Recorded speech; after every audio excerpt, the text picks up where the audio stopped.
Hey everybody, it's Mr. Greg here from the Kindergarten Smorgasbord, and today I wanted to come on and talk about something that I struggled with for years in my classroom, and that was centers and how to manage centers and how to get the kids where they needed to be, and how to get the centers to flow and to work for me and to work for the kids in a very simple but effective way.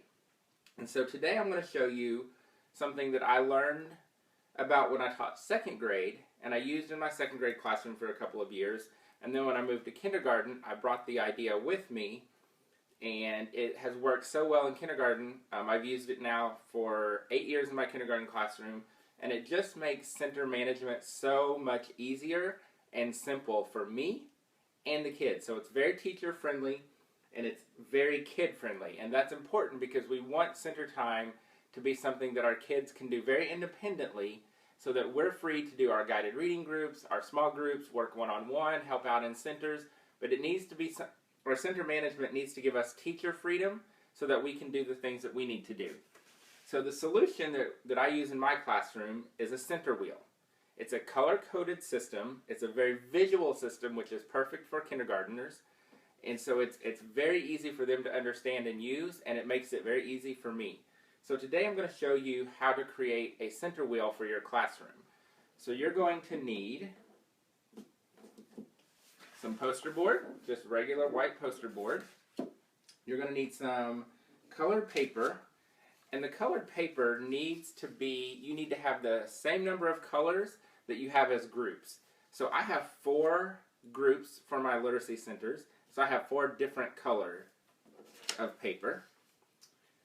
You're going to need a pencil and a marker, scissors and glue, and you're also going to need either clip art to show what centers to go to, or even better than clip art is take photographs of the actual centers in your classroom and use those for your center wheel, because that gives the kids a completely accurate visual of what center or workstation, or as we call them, hippopotamus, they're going to.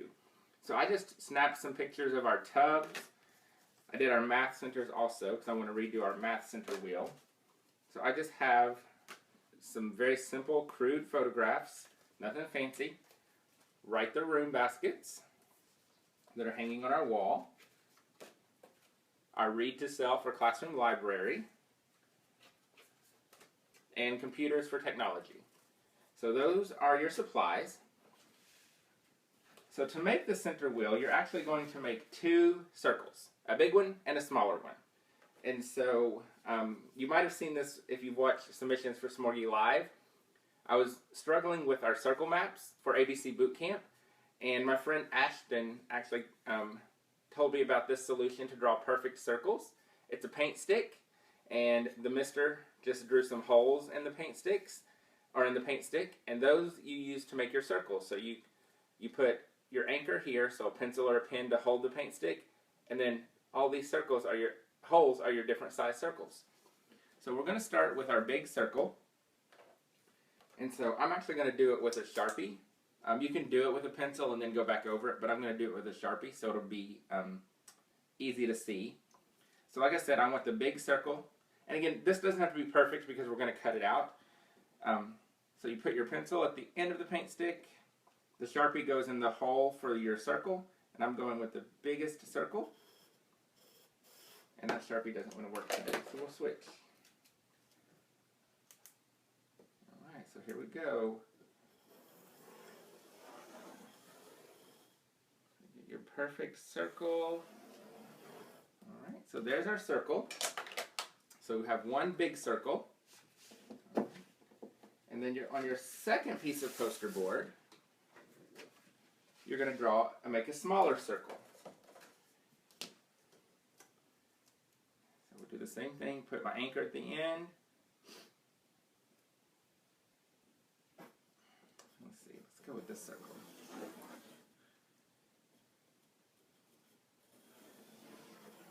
And so there's our little circle. So I've got my circles, so now I'm going to cut them out.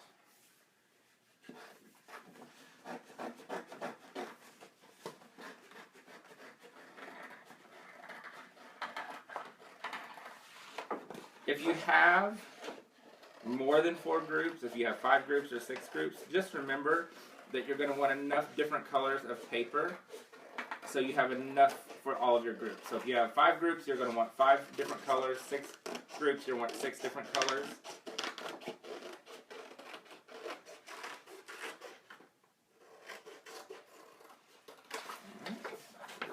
There's a little circle. Cut out the big circle. When I made my original center wheel, I actually took the trash can in our classroom. We have these really, really nice big gray metal trash cans, and I actually flipped that over and used that to make one of my circles. So anything you can find that will make the right size circles is great. But the paint stick with the holes in it has been an amazing tool for making perfect circles of all sizes.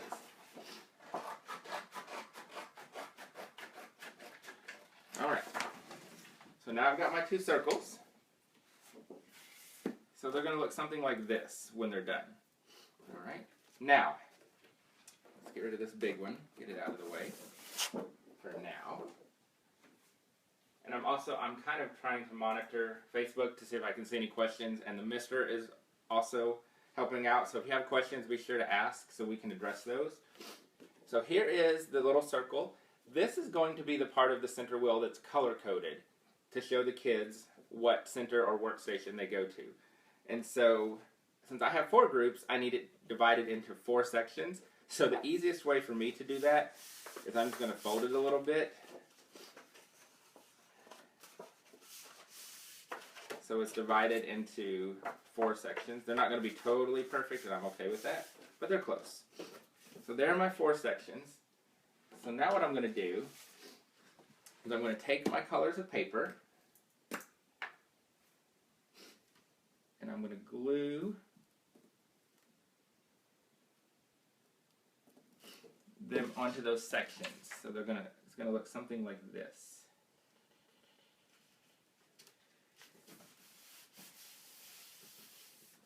So then I can trim off around the back.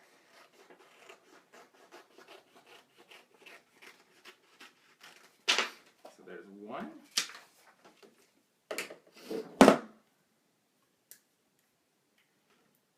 Next one, do the same thing.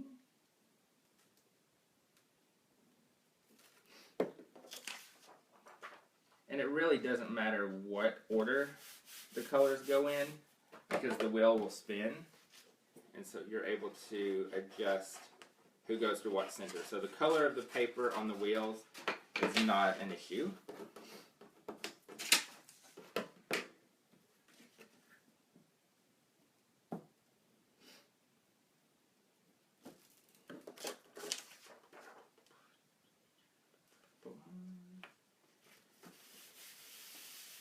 I'll go ahead and put the blue one.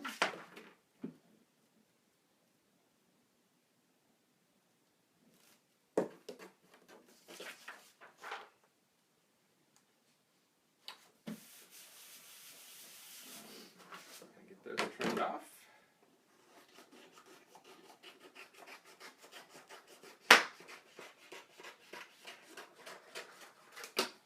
So there is the color-coded part of your center wheel. So there. Of course, these will be laminated also when I get back to school on Tuesday. So there's what the wheel looks like. And now we're going to put our center choices onto the big part of the wheel.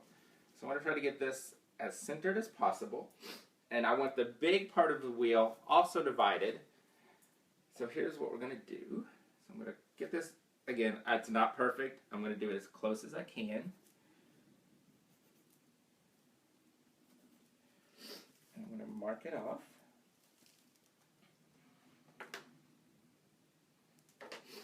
Get my little Sharpie.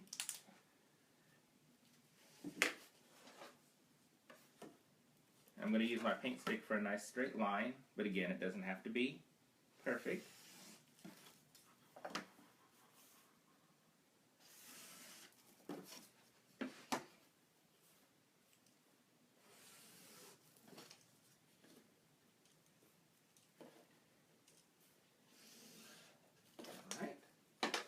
put this back on, now we have 4 sections. But I need 2 choices for every color.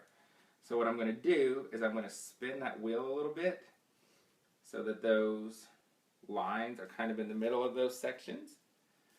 And I'm going to make a couple of marks. And then I'm going to draw my lines again.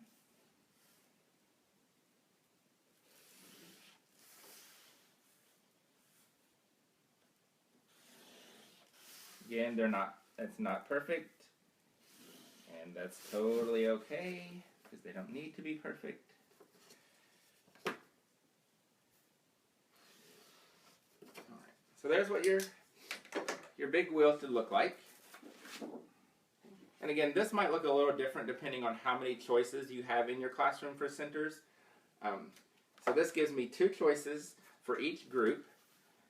So it's going to look something kind of like this. Alright. So now what you're going to do is you're going to take the pictures or the clip art that you're using for your choices, and you're going to put those on your wheel.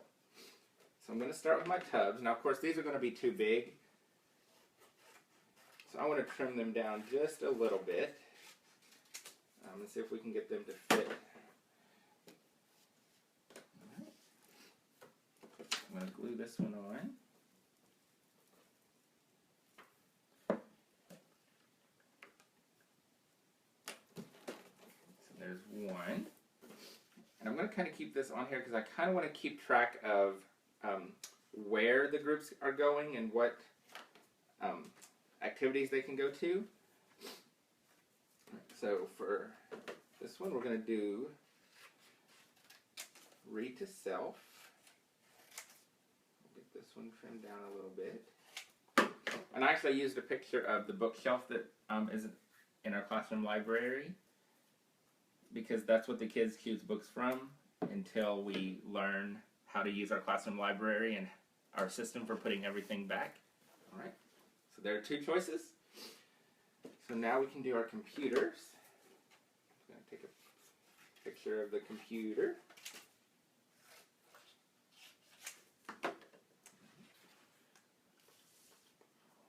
This guy on.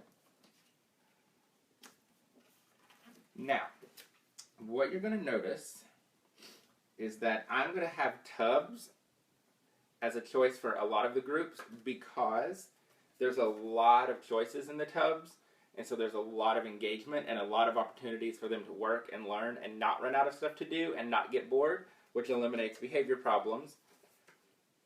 And so I tend to put the tubs with read to self or the computers just so that they have an option to go to if they get tired of reading or if they get tired of being on the computer or the iPads. So that just gives them an option and a choice so that they're not being a behavior problem because they're bored or they don't have anything to do.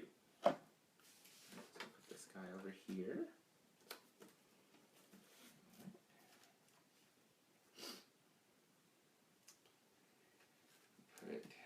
Write the room.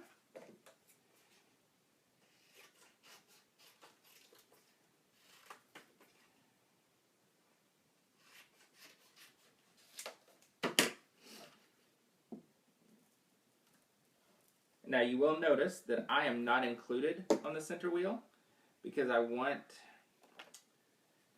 the kids in their centers, and the center groups are not necessarily the same as the guided reading groups.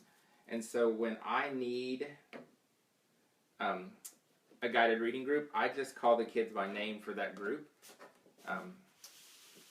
So that's why I'm not included as part of the rotation. So let's see, we have, so I'm going to put another tub. So you'll see that there are 3 groups that can go to their tubs at any time. Of course, that would be, the pink group, the green group, and the blue group might be going to their tubs. And so the tubs are color-coded to match the same colors of the wheel, so they know exactly what tubs they can pick. And the activities in the tubs are differentiated and come so that they're meeting the needs of the kids.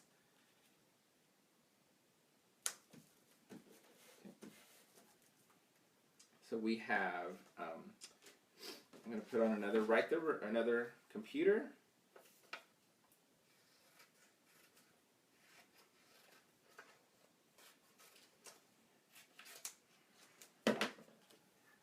And with the computers and the right the room and the tubs, again, there are lots of choices. And so that's why they can be repeated, because it will work for all the groups. So we can put on another right the room.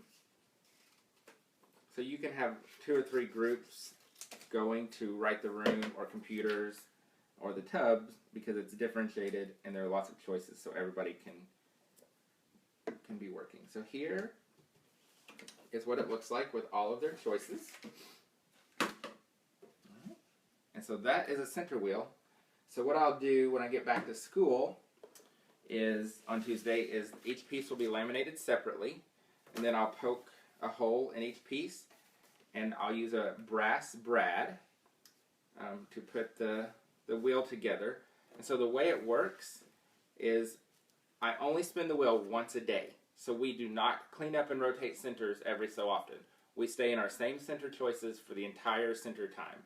The reason that works is because, again, they've got choices within choices within choices. So they have plenty to do and to keep them engaged. And because they have a lot of the choice and the control, there's more buy-in, so they're more engaged, and we're not losing instructional time while we clean up and transition to new centers. So let's say you're in purple. So today you could go to computers, or you could go to Read to Self or the classroom library. And you can go back and forth, so you can read some books and you can go play on the computer. You can play on the computer and you can go read some books. If you're in the blue group, you're going to do tubs or right the room. If you're in the pink group, down here you're going to do tubs and computer. If you're in the green group, you're going to do right the room and tubs. So you would have some choice. The great thing about the wheel is you can also turn it, so you can turn it a full turn, and you can totally manipulate the choices. So the purple group, today they went to computers and Read to Self. So tomorrow I can send them to tubs or right the room, or if I wanted to, I could turn it just a little bit and send them to tubs and computer the next day. So again, you have some control over the choices. And so that's the center wheel. And now, the way that the kids know what color their group is, very, very high-tech, fancy way to do this. Same colors for paper, laminated, dry erase marker. So these are hanging on the wall next to our wheel, and I just write the kids' names for what color they are. So the pink group would be on the pink paper, purple group would be on the purple paper. So let's say you come up and you're in the purple group, so you would see your name on the purple paper. You look at the wheel and you can see that you're going to go to tubs and computers today. And so you know that those would be your choices for the day. The best thing about this, like I said at the beginning, it's very visual, as you can see. And so it's very, very kid-friendly. It's very teacher-friendly, because they don't come to me and ask me, what center can I go to? I don't spend a lot of time, I don't spend any time at the beginning of center time saying, pink group, you're going to go here and do this. Purple group, you're going to go here and do this. They just simply go and look at the wheel. The wheel is in charge and tells them where to go. If they come and ask me, I tell them, I am not a wheel, so I have no idea what you do for centers. You need to go ask the wheel. And so they know that they have to ask the wheel, and they do what the wheel tells them. So the wheel is all powerful when it comes to center time. If you forget to turn the wheel, they will definitely let you know. And it's great because the kids can even turn the wheel for you. And so sometimes I'll control the spin. Sometimes, usually on Fridays, I like to just give it a good spin, and wherever it ends up, it ends up. So like I said, you have lots of control with the wheel, but it's also very, very, very easy to manage for you, and it's very kid-friendly. So like I said, I've used this for 8 years in kindergarten. I even used it in 2nd grade, and it totally changed how I ran my centers. I will say when I first started with the wheel in kindergarten, we did clean up and rotate, and I would move the wheel every 15 minutes. But like I said, even no matter how quickly you clean up and how great you are at transitioning, you lose a lot of instructional time. So there's no rotating in our classroom during center time. And again, that's because there's a lot of choice. and because they have some freedom to go back and forth between two, and within those two they have all those choices, so they have a lot of control and buy-in, and so they keep themselves busy and engaged, and they get to do kind of what they want to do within the confines of what I want them to do that day. And so the tubs are full of center activities, so it might be word work, sight words, sounds, CVC words, blends, all of those skills that we work on. And the great thing about the tubs and the centers in our classroom is because I'm creating all of the centers, they're all created to be done the same way. So the process is the same. The only thing that changes is the skill and the clip art. And so if you use the centers that I'm creating, the great thing about that is after you introduce most of them at the beginning of the year or over the course of a couple of months early in the school year, you don't have to spend a lot of time the rest of the year teaching them how to do new centers. So I don't spend hardly any time at all on Monday every week teaching new centers because I can just put them in the tubs and the kids know how to do them because we're familiar with them and they look the same. And so that process is the same. Another great tool with the tubs is that I don't change out centers every week. I don't even change out centers every 2 weeks. What I do every couple of weeks is I take some of the activities from the pink and move those to the purple tub, move some purple to green, green to blue, so everybody sees new stuff, and then I just need to put a couple of new things in the pink tubs. So it keeps it new and fresh, but instead of spending hours on Friday after school changing out my centers, I spend about 30 minutes. Everybody comes in on Monday with new centers, and I will tell them Monday when it's center time, I'll be like, hey everybody, I put out some new stuff in your tub, so make sure you check those out. And so that builds that excitement and gets them engaged. Every month, about every month, usually it will fall after a holiday, I will spend some time and take everything out of the tubs and put in all new stuff. But again, because I've created it all, and I'm creating it very deliberately to be done the same way, it doesn't take any reteaching on Monday once all the new centers are out, because they've seen the process, they know the process, they just are working on a different skill. And it might even be the same skill, just different clip art. And since the brain loves novelty, simply changing out the clip art on our centers, the kids think that it's something brand new, and it increases their engagement. And again, because they're all created the same way, it's very teacher friendly. And again, saving us time so we can focus on instruction and guided reading and not reteaching or teaching how to do new centers every week.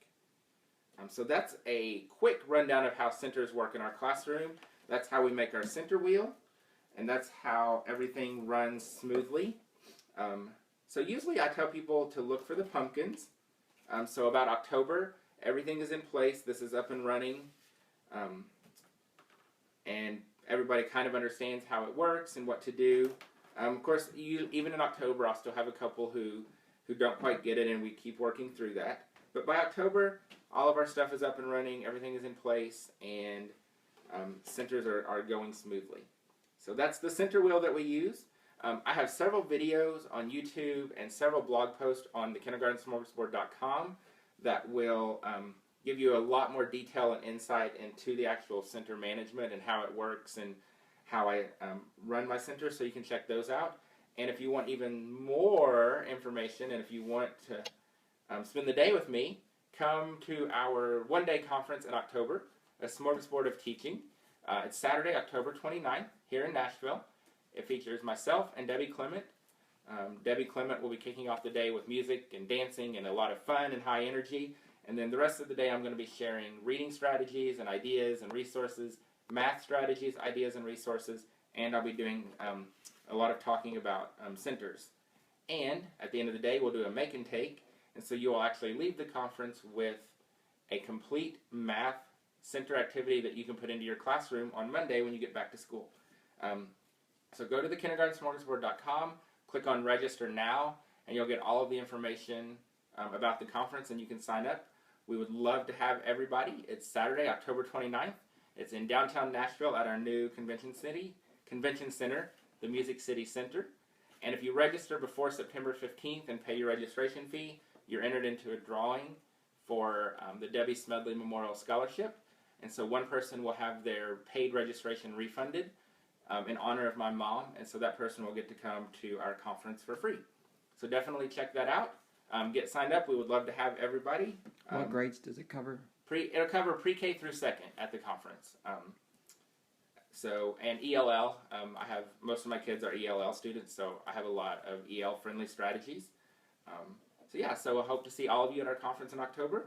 If you have any questions about centers or the center wheel, check out the blog, check out YouTube, hit us up on Facebook. We'll be happy to direct you and answer any questions that you have.